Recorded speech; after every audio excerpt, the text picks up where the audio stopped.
Daily Bread 26 at ChristenDome, Psalm 16, Job 1 to 4:11, and Matthew 18, 10 to 35. Psalm 16.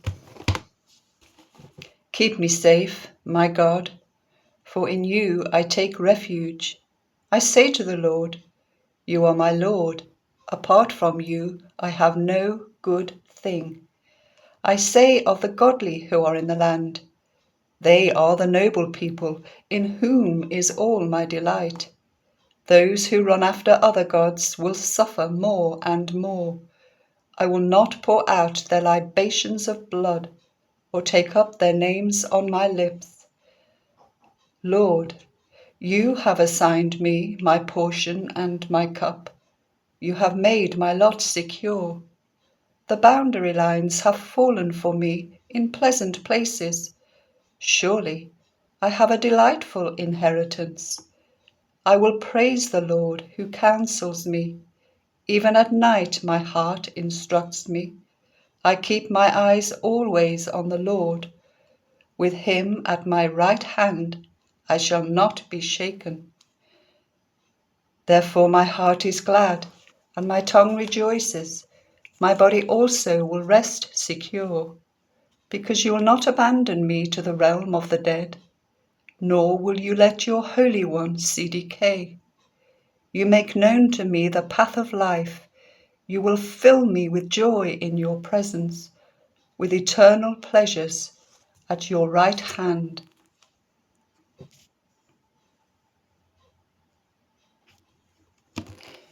Job 1 to 4:11. In the land of Uz there lived a man whose name was Job. This man was blameless and upright. He feared God and shunned evil. He had 7 sons and 3 daughters, and he owned 7,000 sheep, 3,000 camels, 500 yoke of oxen, and 500 donkeys, and had a large number of servants. He was the greatest man among all the people of the East. His sons used to hold feasts in their homes on their birthdays, and they would invite their 3 sisters to eat and drink with them. When a period of feasting had run its course, Job would make arrangements for them to be purified. Early in the morning, he would sacrifice a burnt offering for each of them, thinking, perhaps my children have sinned and cursed God in their hearts. This was Job's regular custom. One day, the angels came to present themselves before the Lord, and Satan also came with them. The Lord said to Satan, "Where have you come from?" Satan answered the Lord, "From roaming through the earth and going to and fro in it." Then the Lord said to Satan, "Have you considered my servant Job? There is no one on earth like him. He is a blameless and upright man, a man who fears God and shuns evil." "Does Job fear God for nothing?" Satan replied. "Have you not put a hedge around him and his household and everything he has? You have blessed the work of his hands, so that his flocks and herds are spread throughout the land.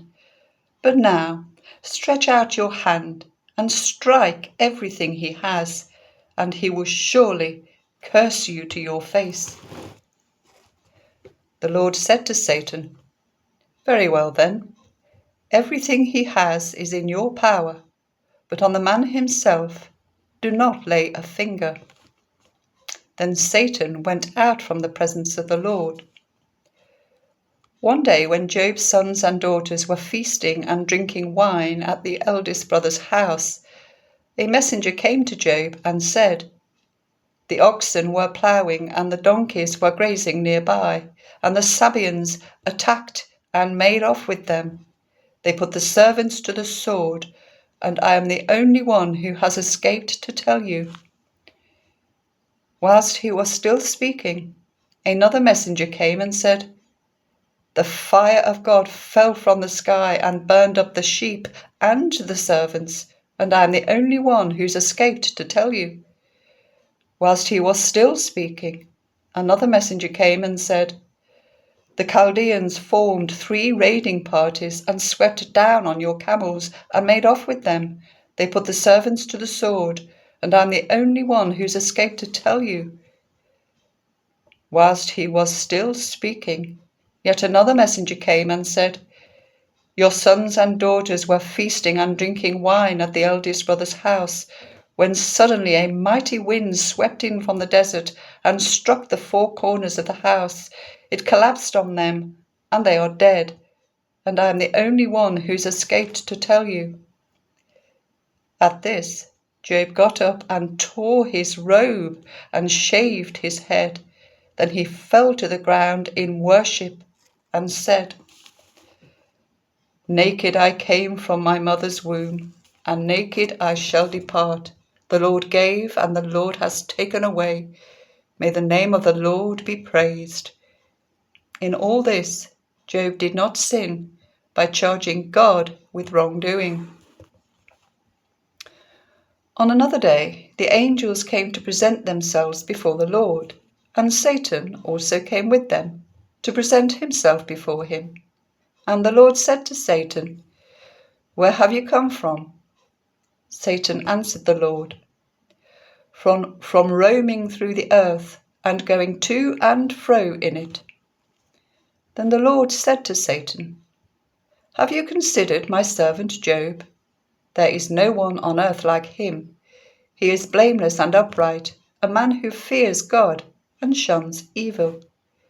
And he still maintains his integrity, though you incited me against him to ruin him without any reason." "Skin for skin," Satan replied. "A man will give all he has for his own life. But now stretch out your hand and strike his flesh and bones, and he will surely curse you to your face." The Lord said to Satan, "Very well then, he is in your hands, but you must spare his life." So Satan went out from the presence of the Lord and afflicted Job with painful sores from the soles of his feet to the crown of his head. Then Job took a piece of broken pottery and scraped himself with it as he sat amongst the ashes. His wife said to him, "Are you still maintaining your integrity? Curse God and die." He replied, "You are talking like a foolish woman. Shall we accept good from God and not trouble?"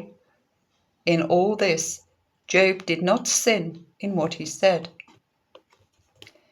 When Job's 3 friends, Eliphaz the Temanite, Bildad the Shuhite, and Zophar the Naamathite, heard about all the troubles that had come upon him, they set out from their homes and met together by agreement to go and sympathize with him and comfort him. When they saw him from a distance, they could hardly recognize him. They began to weep aloud, and they tore their robes and sprinkled dust on their heads. Then they sat on the ground with him for 7 days and 7 nights. No one said a word to him, because they saw how great his suffering was.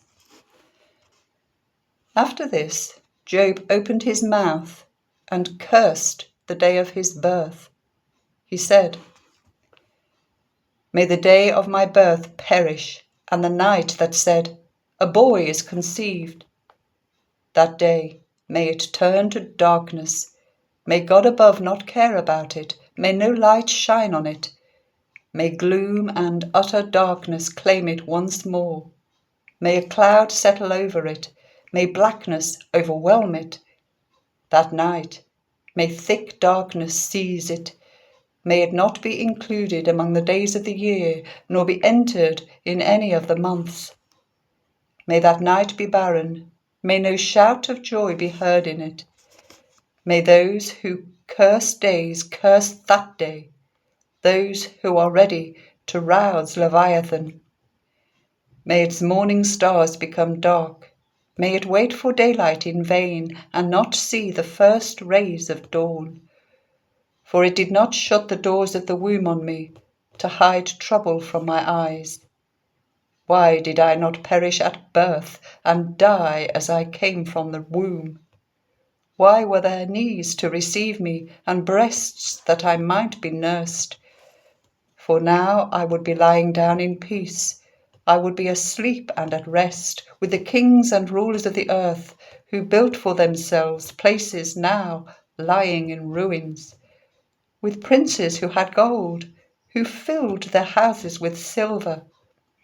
Or why was I not hidden away in the ground like a stillborn child, like an infant who never saw the light of day? There the wicked cease from turmoil, and there the weary are at rest. Captives also enjoy their ease. They no longer hear the slave drivers shout. The small and the great are there, and the slaves are freed from their owners. Why is light given to those in misery, and life to the bitter of soul, to those who long for death that does not come, who search for it more than for hidden treasure, who are filled with gladness and rejoice when they reach the grave? Why is life given to a man whose way is hidden, whom God has hedged in? For sighing has become my daily food. My groans pour out like water. What I feared has come upon me. What I dreaded has happened to me. I have no peace, no quietness. I have no rest, but only turmoil.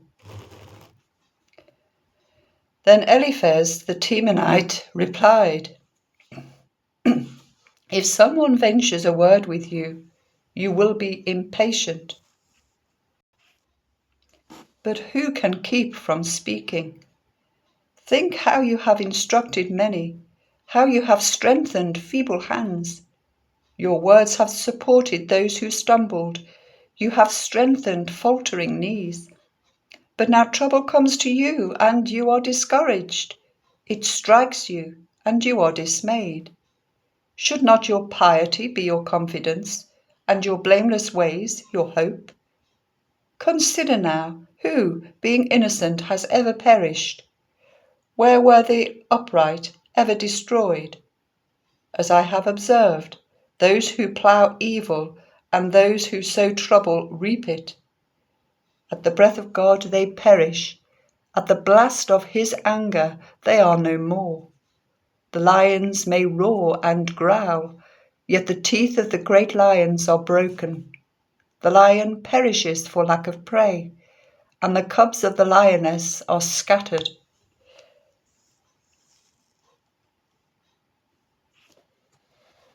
And Matthew 18:10-35. See that you do not despise one of these little ones, for I tell you that their angels in heaven always see the face of my Father in heaven. What do you think?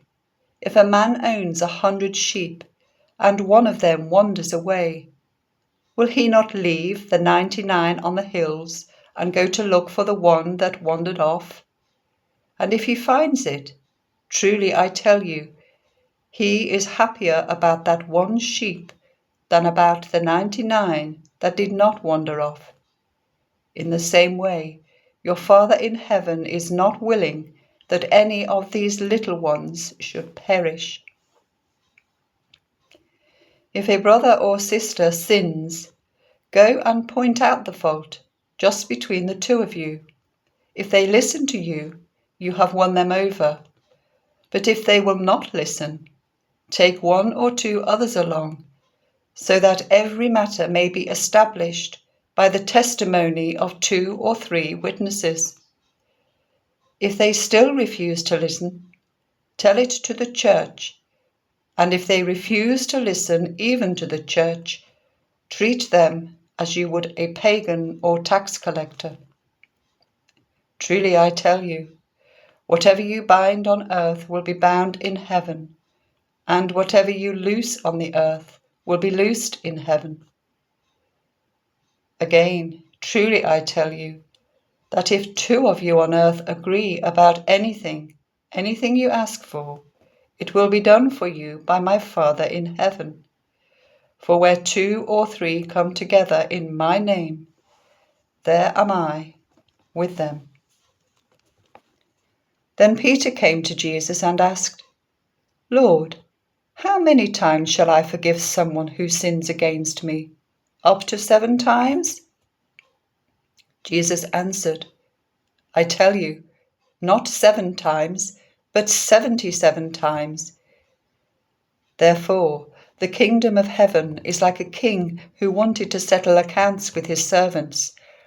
As he began the settlement, a man who owed him 10,000 bags of gold was brought to him. Since he was not able to pay, the master ordered that he and his wife and his children and all that he had be sold to repay the debt. The servant fell on his knees before him. "Be patient with me," he begged, "and I will pay back everything." The servant's master took pity on him, cancelled the debt, and let him go. But when that servant went out, he found one of his fellow servants who owed him 100 silver coins. He grabbed him and began to choke him. "Pay back what you owe me," he demanded. His fellow servant fell to his knees and begged him, "Be patient with me, and I will pay you back." But he refused. Instead, he went off and had the man thrown into prison until he could pay the debt. When the other servants saw what had happened, they were greatly distressed and went and told their master everything that had happened. Then the master called the servant in. "You wicked servant," he said, "I cancelled all that debt of yours because you begged me to. Shouldn't you have had mercy on your fellow servant, just as I had on you?" In anger, his master handed him over to the jailers to be tortured until he should pay back all he owed. This is how my heavenly Father will treat each of you unless you forgive a brother or sister from your heart.